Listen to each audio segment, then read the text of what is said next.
Hola, hola. Hola, hola, hola. Bueno, antes de empezar este episodio quisiéramos explicarles algo.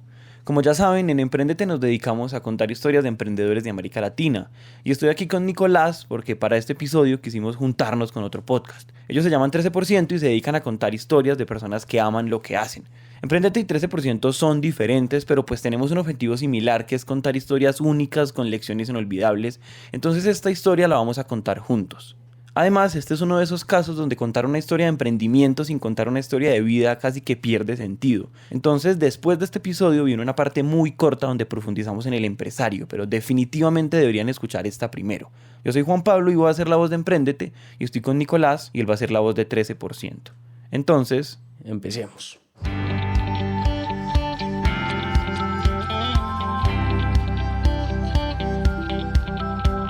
Hola a todos y bienvenidos a Emprendete, un espacio para pasar un buen rato y aprender a través de historias. Es un hecho que las historias son la mejor manera de hacerlo y queremos que se diviertan y aprendan en esos tiempos muertos, como el tráfico, cuando hacen ejercicio, en salas de espera o mientras hacen de comer. Esos tiempos ya no son perdidos, son para que los disfrutemos juntos.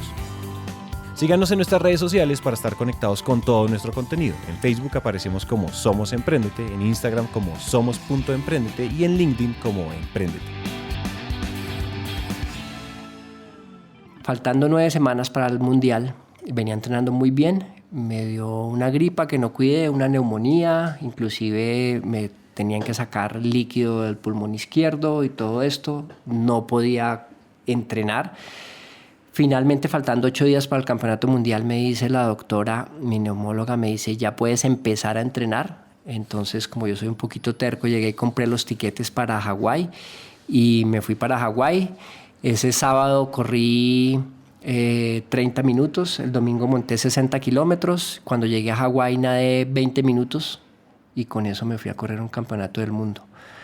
¿Eran cuánto en cifras? En cifras, 4 kilómetros de natación, 180 kilómetros de bicicleta y 42 kilómetros de atletismo.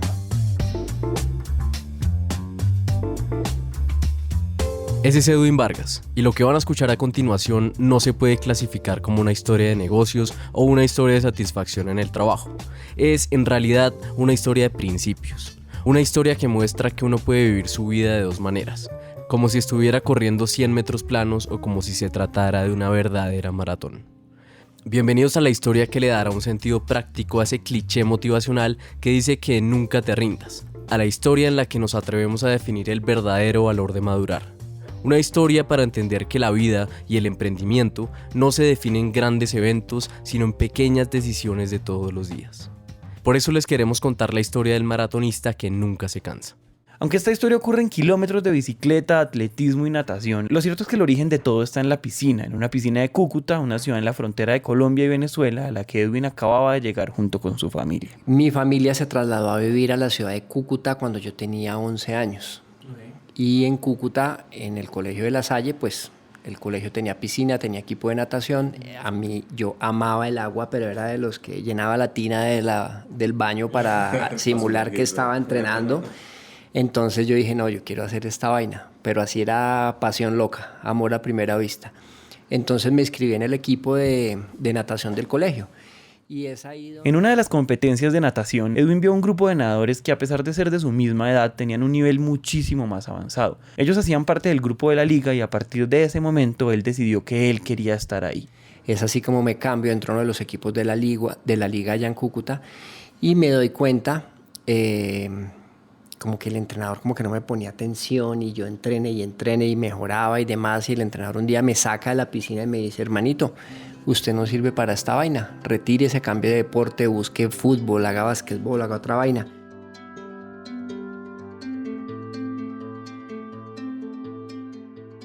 En este punto hay que entender algo, y es que hay dos rasgos que desde muy joven echaron raíces en la personalidad de Edwin. Uno es la independencia. Nosotros pasamos una etapa bastante fuerte cuando estábamos pequeños por las empresas de mi papá. Mi mamá tuvo que ir a ayudarle también a él. En esa época éramos como súper frescos con absolutamente todo. Hoy en día decir que un niño de 7, 8 años se va a quedar solo en la casa como que... ¿Y dónde está la niñera? Y se nos va a morir y se va a traumatizar. Eso es puro cuento. Mi mamá nos dejaba en la ruta y cuando yo llegaba, me acuerdo, no había microondas en esa época, era calentar la comida que nos dejaba ella y ya no la volvíamos a ver porque cuando ella llegaba tarde nosotros ya estábamos durmiendo para el día siguiente. Entonces creo que ahí se empieza como a forjar como una disciplina y una autonomía e independencia con respecto a la vida. Cuando yo empiezo a hacer la parte de deporte, a mí me gustaba, a mí no me iban a ir a llevar tenía la facilidad en este sentido de que estábamos en Cúcuta, es una ciudad más pequeña, agarramos las bicicletas o se va caminando y llegaba a la piscina. Entonces como que no dependía uno tanto de los padres. Entonces era tanto el deseo y las ganas de hacer las cosas que yo no estaba pensando, a mí no me tenían que decir hoy tiene que ir a entrenar o hoy tiene que hacer tareas porque pues los deberes de uno son simples. Estudie, rinda en el estudio y haga su deporte y listo. A su independencia se suma su terquedad. Y es que si a Edwin se le planta en la cabeza un objetivo, hay muy poco que uno pueda hacer, en realidad nada, para impedir que lo persiga. Entonces cuando su entrenador de natación le dice, hermanito, parece que esto no es lo suyo, Edwin, el joven Edwin, echó mano de su independencia y terquedad y... Entonces le di una palmadita en la espalda, le dije muchísimas gracias. Laureano Gómez se llamaba este personaje. Entonces, pero eso se convirtió como en el factor motivacional de vamos a callarle la boca a este señor, porque es que como así que me va a decir a mí que yo no sirvo para esto. Entonces es ahí cuando me cambio de equipo, me voy para otro equipo y le pregunto al entrenador qué es lo que tengo que hacer para ser bueno. Y él me dice, bueno, listo, mañana lo espero a partir de mañana, está usted aquí a las 4:30 de la mañana.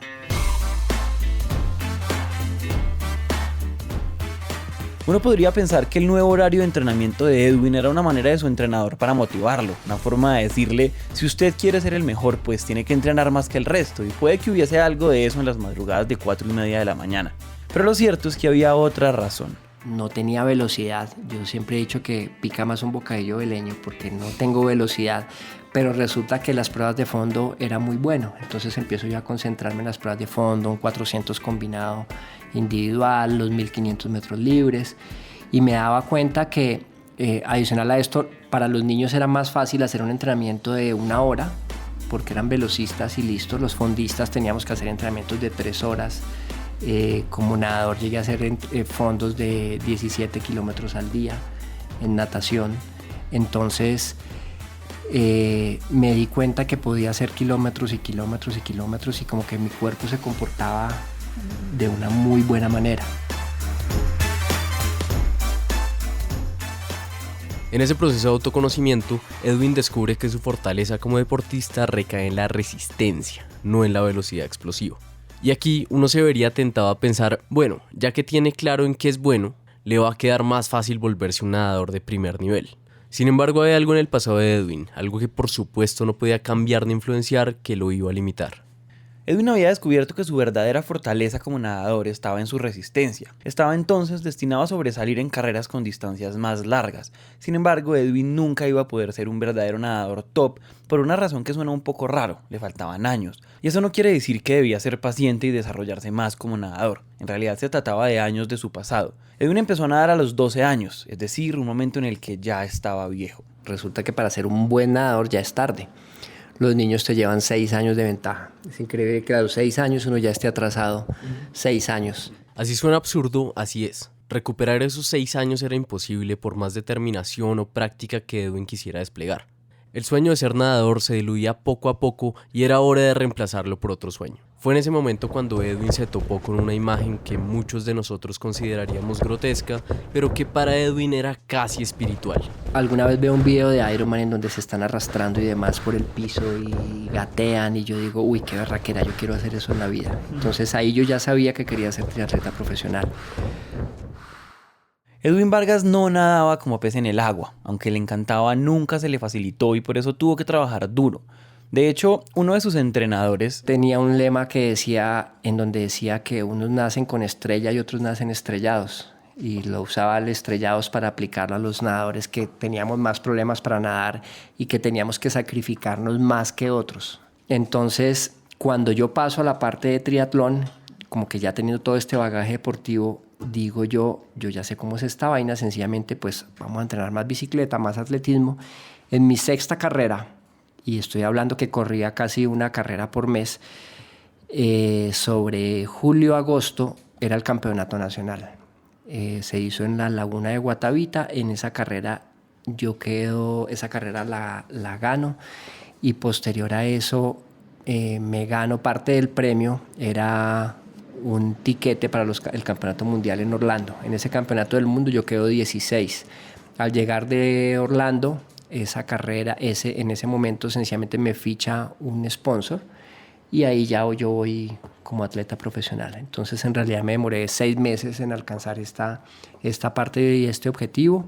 El ascenso de Edwin como triatleta fue realmente rápido. Y es que hay que entender algo, y es que la experiencia previa como nadador le había servido para desarrollar una resistencia especial, pero sobre todo una ética de trabajo muy por encima del atleta promedio. El éxito de Edwin como atleta profesional no era sinónimo de estabilidad financiera. Los atletas profesionales, particularmente en países como Colombia, no solo tienen que preocuparse por ser los mejores en sus disciplinas, sino también por hacer de su pasión un negocio rentable. Y si aquí hay personas escuchando que sean o hayan sido deportistas profesionales o que hayan intentado emprender con un tema que los apasione, sabrán que la pasión no necesariamente se traduce en dinero.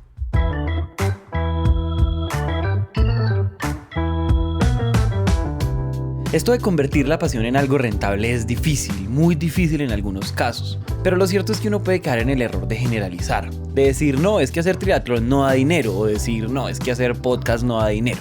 Lo más probable es que el que diga eso es porque lo escuchó de alguien más y lo tomó como cierto sin siquiera intentarlo. O puede que lo haya intentado pero probó con las mismas estrategias, esas que se sabe que no funcionan. Y el resultado pues fue el esperado, fracaso. Y ahora entonces hay una persona más repitiendo no, es que hacer triatlón no da dinero. Ese pudo ser el caso de Edwin, sin embargo él... Siempre me he vendido totalmente diferente como atleta. Hoy en día los atletas tienen la mala costumbre de ir hacia una empresa principal en donde van y le dicen es que yo tengo un viaje a Santa Marta o tengo un viaje a España, a ver si ustedes me ayudan con el tiquete. Entonces eso es como pedir limosna. Entonces lo que yo hacía era armar un plan de medios, armar un plan estratégico de mercadeo en donde yo le decía, le tengo a usted la posibilidad para que con su empresa usted tenga prensa, radio, televisión, y su marca esté expuesta, y el presupuesto para que usted tenga toda esta publicidad es tanto. Y ahí obviamente yo estaba cubriendo los gastos de absolutamente todo. Cuando uno vende eso o vende este objetivo de una manera diferente a decir que si te ayudan para un tiquete, entonces obviamente fui un deportista que me considero afortunado porque siempre tuve sponsors. Y cuando no los tuve, pues me la guerreé y sabía que era lo que tenía que hacer en ese momento para buscar las cosas. Uno tiende a creer que la carrera y el emprendimiento son escaleras ascendentes. Uno cree que si al principio le tocó duro y los recursos eran escasos, naturalmente lo que va a seguir pues va a ser menos difícil. Y puede que haya casos así, pero para el 98% restante de nosotros la vida no es tanto una escalera. Es más bien una montaña rusa con altos y bajos, y después de un ascenso frenético pues puede venir una caída. Eso también era cierto para Edwin, y en esos momentos había que aceptar con humildad los cambios del destino. Había que bajar la cabeza y hacer cosas que en principio podían verse como un paso para atrás. Y entonces en Europa mientras estudiaba, estuve de bartender, estuve haciendo 80,000 cosas. Cuando vivía en Alemania, que corría por un equipo alemán, fui periodista, repartía periódicos. Entonces... Pero normalmente hoy en día yo veo a muchos atletas profesionales y de nuestro país, no, es que yo soy súper pro y no sé qué. Yo estaba en Alemania, pero parte del objetivo era que sí te pagaban, muchas veces no alcanzaba para todo esto, y había que hacer otras actividades. Otras actividades representaba, pues bueno, yo ya era graduado en ciencias políticas, pero si en Alemania había que repartir periódicos, pues repartimos periódicos. Entonces, ahí es donde les hablo yo qué tanto está uno dispuesto a hacer y qué tanto quiere sacrificar para llegar a los objetivos. Y por ahí pasaron muchas cosas, después en España también estar en el Instituto de Bellas Artes, estar en una casa de catering haciendo absolutamente de todo para hacer montajes de bodas, desde una cuchara hasta montar las carpas. Se acababa la boda a las 7 de la mañana porque en España son bien rumberitos, entonces a las 7 de la mañana vaya y desarme, monte camiones, y de la mano de todo eso estaba estudiando y estaba entrenando. Hacer lo que a uno le gusta exige sacrificios, y para Edwin eso no solo significaba pasar menos tiempo con su familia o tener menos tiempo libre. Sacrificios también significaba repartir periódicos, montar carpas de catering y ser bartender, que no solo son cosas que quitan tiempo, sino que podrían pegar duro en el ego. Piénselo, Edwin ya había cumplido su sueño de ser atleta profesional, es decir, ya lo habían validado como uno de los mejores en lo que hacía y aún así, para mantener el sueño vivo, le tocaba literalmente repartir periódicos en la calle y a veces incluso le tocaba competir más de lo que un atleta promedio competía, más de lo que cualquier persona cuerda estaría dispuesta a hacer. Como profesional se volvía uno como un mercenario. Yo digo que uno se vuelve un mercenario. En Europa yo escogía las carreras de acuerdo a la cantidad de eventos que hubiesen ese fin de semana para ir a competir, porque en esas carreras había dinero y recuerden que uno corriera por dinero. Entonces recuerdo un fin de semana en Limburg, en Holanda, en una ciudad en Holanda, en donde era el fin de semana de triatlón. Entonces en la mañana había un sprint, pues Edwin estaba corriendo el triatlón sprint y estaba peleando los 3 primeros puestos, creo que quedé primero, segundo. A las 5 de la tarde era el triatlón olímpico, pues Edwin estaba otra vez corriendo el triatlón olímpico porque ahí también había dinero, y al otro día había un medio Ironman, pues allá estaba metido de cabeza corriendo un medio Ironman. Entonces, pero se me daba muy bien esto, corría en la mañana, corría en la tarde, al otro día estaba compitiendo otra vez una distancia medio Ironman, en todas estuve en el top 3 con unos tiempos bárbaros. Estoy hablando de, en esa época estábamos corriendo 3:57 un medio Ironman, que implica correr 1:16 la media maratón dentro de ese medio Ironman. Entonces definitivamente teníamos un muy buen nivel. Y hablo de un grupito de colombianos que nos movimos durante 10 años, en donde sabíamos que de estos 5 no salía los primeros puestos de cualquier carrera. Entonces viene el... Perdón, era mercenario porque el negocio con la empresa era que uno hiciera la mayor cantidad de... No, porque había dinero en cada carrera. Entonces premio. Yo iba con los premios en efectivo. Okay. Entonces listo, este fin de semana vamos a... Exacto, entonces vamos a organizarnos y vamos a competir este fin de semana para hacernos tantos, en esa época eran marcos alemanes o lo que correspondiera, porque todavía no estaba el euro. Entonces esa era la forma como yo corría y lo hacía en ese momento. Vivir en Europa tenía un sentido muy pragmático, y es que en ese momento el gran objetivo era clasificar a unos Juegos Olímpicos, a los Juegos Olímpicos de Sydney en el 2000.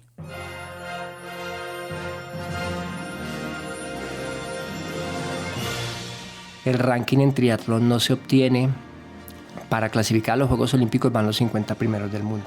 Ese ranking se obtiene no como en natación, en donde se hace una marca mínima que se establece por país, sino que aquí se hace por puntos, como los tenistas. Hay que ir a diferentes campeonatos a obtener puntos. Sucedía lo mismo en triatlón. Al final les conté a ustedes que tenían que viajar por todo el mundo para ir a estas Copa Mundo y a estos campeonatos mundiales, y en esa época era muy costoso, muy costoso.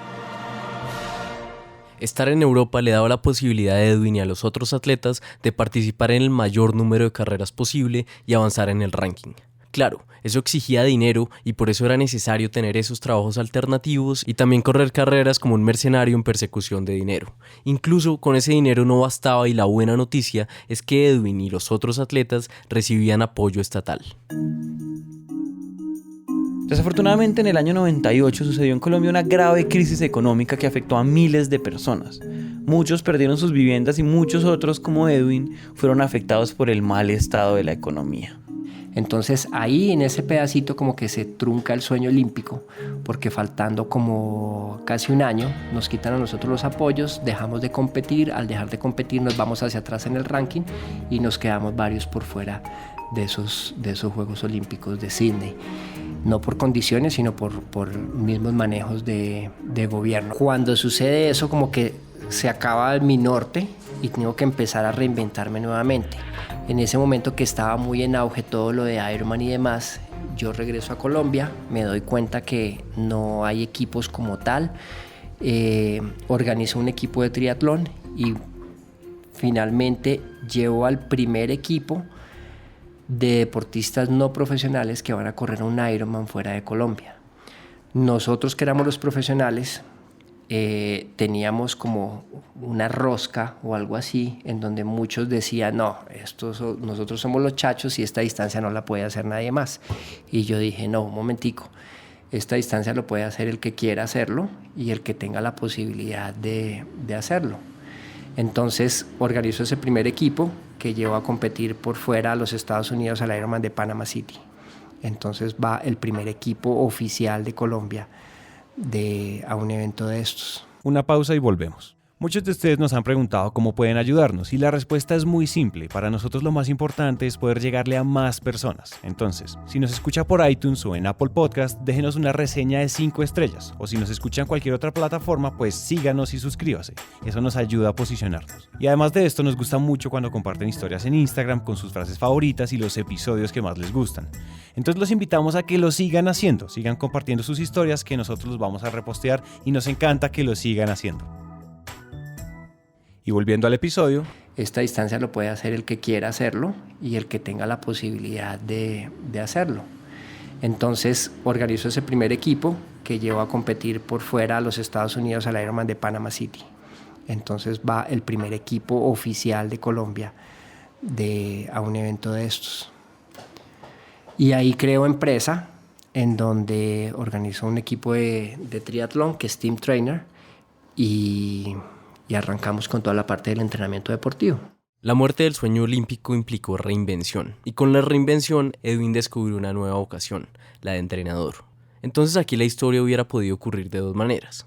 Edwin hubiera podido asumir su rol de triatleta profesional que ya es entrenador, cultivar una barriga, ponerse una sudadera y perseguir a sus atletas en una scooter mientras les grita "corran flojos" con un silbato en la mano. O por otro lado, hubiera podido ser uno de esos entrenadores que lidera desde el ejemplo. Parte de lo que yo busco con la gente que yo entreno es motivarlos. Siempre he dicho que uno tiene que ser ejemplo de las personas y no solamente es hablar, sino mostrarles por qué tienen que hacerlo. Entonces ya había ido a Kona en la distancia de Ironman, ya me había clasificado, que es como uno de los grandes objetivos, pero pues la verdad por el nivel que yo tenía pienso que no fue complicado. Entonces asistí a Kona. En Kona tuve una experiencia en donde corrí con neumonía, pero faltando 9 semanas para el mundial, venía entrenando muy bien. Me dio una gripa que no cuidé, una neumonía, inclusive me tenían que sacar líquido del pulmón izquierdo y todo esto. No podía entrenar. Finalmente, faltando 8 días para el campeonato mundial, me dice la doctora, mi neumóloga, me dice, ya puedes empezar a entrenar. Entonces, como yo soy un poquito terco, llegué y compré los tiquetes para Hawái y me fui para Hawái. Ese sábado corrí 30 minutos, el domingo monté 60 kilómetros. Cuando llegué a Hawái nadé 20 minutos y con eso me fui a correr un campeonato del mundo. ¿Eran cuánto en cifras? En cifras, 4 kilómetros de natación, 180 kilómetros de bicicleta y 42 kilómetros de atletismo. A Edwin no le bastó con crear el primer equipo colombiano de triatletas. La motivación que le produce competir en las carreras es tanta que simplemente retirarse y dejarse crecer la barriga no es una opción. Edwin siguió compitiendo como esa vez en Kona cuando corrió con un pulmón menos. Aquí sucede algo y es que cuando uno tiene mucha experiencia en algo, los retos parecen disminuir su tamaño. Se vuelve entonces una necesidad de encontrar retos grandes. Y a sus 49 años, Edwin se topó con el reto más grande de todos. Y ya dije, bueno, listo, ya hicimos Ultraman, ya tenemos otras personas que hicieron Ultraman. ¿Qué hay que no se haya hecho? Aquí hay que hacer una aclaración, y es que como para Edwin este es su día a día, naturalmente lo relata con una voz tranquila y sin demasiada emoción. Pero solo para dimensionar la envergadura de estas pruebas, Ultraman, la carrera que Edwin ya había hecho, tiene las siguientes condiciones. Son 3 días. En el primero se nadan 10 kilómetros y luego se pedalean 145 kilómetros en bicicleta. El segundo día, 274 kilómetros en bicicleta, y el tercer día se corren el equivalente a 2 maratones, es decir, 84 kilómetros. Para los que han corrido una carrera de 10 kilómetros, sabrán que lo que acabamos de decir es absurdo. Y si eso les parece absurdo, aprieten los audífonos, porque esta fue la carrerita que Edwin, a sus 49 años, decidió hacer. El Epic 5 Challenge es una carrera que hace 5 Ironman, es decir, todos los días nadas 4 kilómetros, montas 180 de bicicleta y corres 42, una maratón. Y eso se hace por 5 días y en 5 islas diferentes de Hawái. Esa carrera hasta ese momento la habían terminado solamente 24 personas en el mundo, en la historia. 210 kilómetros corriendo, 900 en bicicleta y 20 nadando durante 5 días. Una carrera tan absurdamente imposible que en el momento que Edwin decidió medírsele al reto, solo 24 personas en este mundo que está lleno de gente loca lo había terminado. Una carrera que solamente podía ocurrir en un lugar tan místico como Hawái.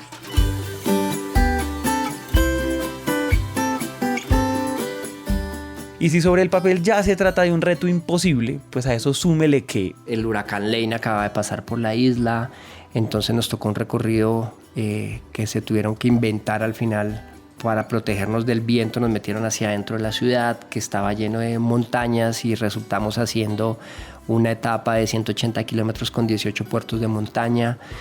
Los rivales eran durísimos, o sea, yo decía, esta vaina ya es dura y en serio vamos a hacer nosotros 18 premios de montaña. Sí, ese es el recorrido, porque aquí no les va a pegar el viento tanto, llovía a cántaros, entonces como que todas las cosas iban en contra de esas.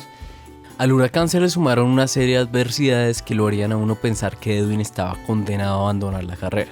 Esta carrera tuvo varias connotaciones en donde las fallas mecánicas y como todos los contratiempos estuvieron encima de nosotros. Y este tipo de carreras definitivamente no se puede terminar si uno piensa que solamente la parte física es la que va a lograr llevar a cabo estos eventos. Tiene que haber una unión espiritual, mental y física. Hay muchísimo de meditación, es aprender a meditar de tal manera que te puedas salir del cuerpo, en donde tú ves tu cuerpo abajo y hace lo que tú le estás diciendo que haga, y estás obviamente plenamente consciente de todo lo que está sucediendo y demás. La parte espiritual, en donde en algún momento les decía que yo lo veía como un don que me había dado Dios, el hecho de poder correr y correr y correr y como que no parar. Entonces aquí en esta carrera venían muchos de esas peleas internas, en donde yo peleaba con ellos y les decía, bueno, y me trajeron aquí a este evento y esto es lo que yo hago, esta es mi oración hacia ustedes, y ustedes no me están dejando terminar esta carrera. Entonces, ¿qué es lo que va a pasar aquí? En medio de esa pelea, en el tercer Ironman en Molokai, me encuentro con una capilla pequeñita que está abierta a las 2 de la mañana, que era cuando estaba haciendo, me quedaban 21 kilómetros. Ese día había tenido que parar 16 veces para arreglar la bicicleta, porque se había dañado el tensor de los cambios. Entonces paro, me pongo ahí a orar, y a partir de ese momento viene como una tranquilidad absoluta, total, con respecto a mi sensación de desespero en la carrera. El día 4 vuelve la bicicleta otra vez a fallar, tenemos que rentar una bicicleta, pero es hacer unas 180 kilómetros nuevamente con una bicicleta que no es tuya, entonces no era nada fácil. Con un tiempo límite, terminó sobre las 5:30 de la mañana, era el atleta que menos había descansado de absolutamente todos los demás equipos. Edwin Vargas, en medio de esta carrera imposible, lo estaba haciendo realmente bien. Claro, todo hasta que empezaron las fallas mecánicas. El primer Ironman terminé tercero, empatado segundo, tercero con un canadiense. El segundo Ironman me lo gané, el tercero iba de primero cuando tengo todas estas fallas.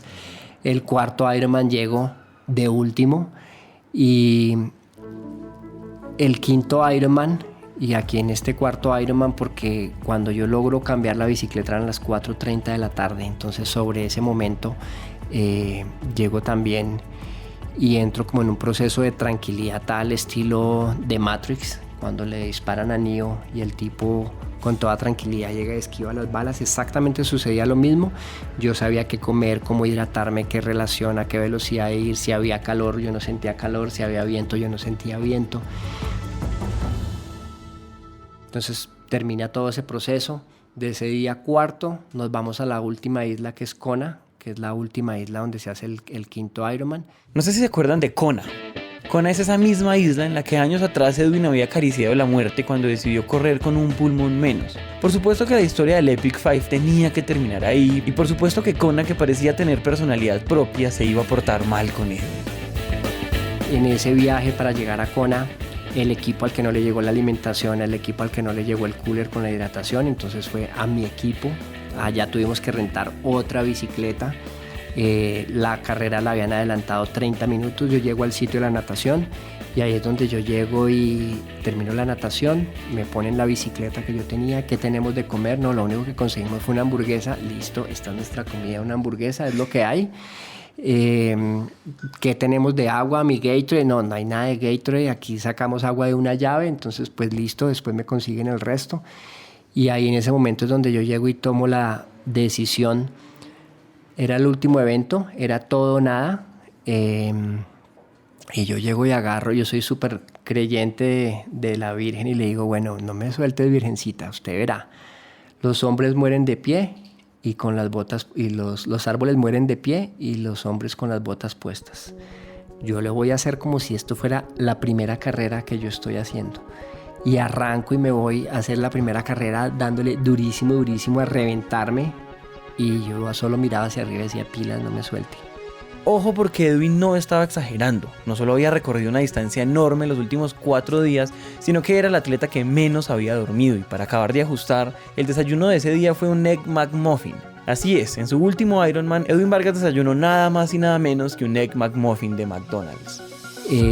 Empiezan a comunicarnos por radio que la gente tiene que empezar a hacer siestas, empezar a dormir, porque sencillamente no pueden ya mantenerse sobre una línea recta en la bicicleta. A mí cuando apenas me dicen eso, lo único que yo les digo es compren café, porque eso quiere decir que eso me va a pasar a mí también, y yo era el que menos había dormido y demás. Entonces me llegan café, empiezo a molestar ahí con los de la tripulación que estaban ahí, bueno, hagan aquí show, canten, bailen, pero aquí no me pueden dejar dormir. Entonces en el kilómetro 90 llevaba ya 8 kilómetros de ventaja, en el kilómetro 180 dejamos a una persona, cuando yo ya me bajo a correr, dejamos a alguien de la tripulación mirando a ver cuándo se baja el siguiente. Yo ya llevaba 14 kilómetros de atletismo cuando se baja el siguiente, que era un brasileño. El brasileño está desbaratado y el tipo dice, necesito dormir 5 minutos. El tipo se acuesta a dormir, los 5 minutos se le convierten en 6 horas. Al final lo retiran de la carrera porque no pudo más. Y viene aquí todo el proceso de la quinta isla con el atletismo, la pelea con el sueño, tener que hacer ejercicios mentales todo el tiempo y matemáticos y de todo para que no se esté uno durmiendo o no se durmiera uno y estuviera consciente. Llegué al punto de, va uno en ese momento con un pacer que es la misma tripulación, pero uno puede ir con alguien que lo acompañe en ese momento, decirle, usted siga derecho, yo coloco la mano en el hombro, voy a dormir 2 kilómetros. Y literalmente corría con los ojos cerrados, confiando en mi pacer que me llevaba, y yo iba durmiendo 2 kilómetros para tomar nuevamente energía y seguir adelante. Las demás personas, que era ya un equipo americano, de un americano y de un canadiense, tienen que hacer stops, tienen que dormir. Yo continúo y ahí es ahí cuando yo termino en primer lugar. El segundo llegó sobre como las 10 de la mañana y el último llegó a las 11:50, 10 minutos antes de que se cerrara la carrera. Edwin, que durmió 1 hora y media en los últimos 3 días de una carrera de más de 1000 kilómetros, que desayunó Egg McMuffin con café el día de la última carrera, había logrado lo doblemente imposible. No solo terminó la carrera, lo que por sí solo es una hazaña, sino que quedó de primero y tuvo el segundo mejor tiempo de la historia. Cuando yo llego al final, a la premiación del día siguiente, es cuando me doy cuenta de todo lo que hice. Y los mismos speakers anuncian y dicen, este tipo tuvo todos los inconvenientes del mundo, fue el que menos durmió, le faltó la comida, le faltó el agua, y cualquier otra persona se hubiera retirado, menos Edwin Vargas, que fue capaz de sacar adelante con su tripulación todos los obstáculos que se le vinieron presentando. Y el auditorio se pone de pie, aplauden, y ahí como que yo digo, wow, ya entendí qué es lo que acabo de hacer acá. Y me di cuenta que muchas cosas, esto es uno de los grandes objetivos en la vida, que no se hacen por dinero, sino por lo que representa y por lo que puede llegar a representar para las otras personas, como ejemplo, como motivación de lo que siempre les he dicho, que tanto se quiere sacrificar para llegar hasta donde uno quiere. Esa es la historia de cómo Edwin ganó el Epic 5. Pero por supuesto, es una historia que se queda a medias si no se complementa con un buen ritual Honolulu.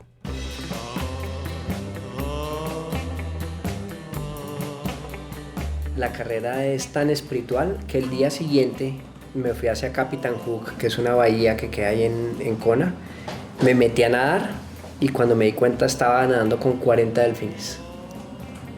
Por la vibración que uno tiene en ese momento. Son muchas horas de silencio, es estar en meditación, entonces está uno como en otra sintonía y estaban todos esos animalitos.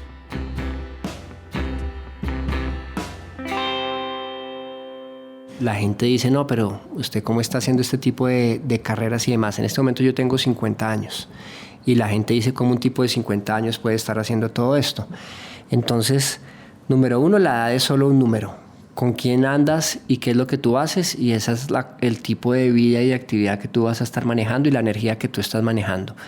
Y lo siguiente hace parte del proceso de reinvención. Hoy en día hay muchos consejos que se han vuelto lugares comunes. Los escuchamos todo el tiempo y pareciera que si no los seguimos estamos condenados a ser unos perdedores. Uno de esos consejos dice que hay que reinventarse constantemente. Y el problema con ese consejo es que por lo general se refiere a que cada vez que entremos en una zona de confort o cada vez que estemos en una situación insatisfactoria, que ojo, son cosas diferentes, tenemos que cambiar radicalmente nuestras vidas y casi que empezar de ceros. Pues amigos, llegó la hora de revisar ese consejo. Y qué mejor que hacerlo a la luz de la historia de Edwin. Entonces devolvámonos al comienzo, es decir, a la piscina en Cúcuta en la que Edwin soñaba con ser un día un gran nadador. El joven Edwin la tenía clara. Quería vivir del deporte. Al comienzo, eso se traducía en que quería ser nadador. Luego vino un proceso de reinvención como deportista. Pero no reinvención como quien dice, me salgo de esta piscina y no la vuelvo a mirar porque voy a empezar de cero.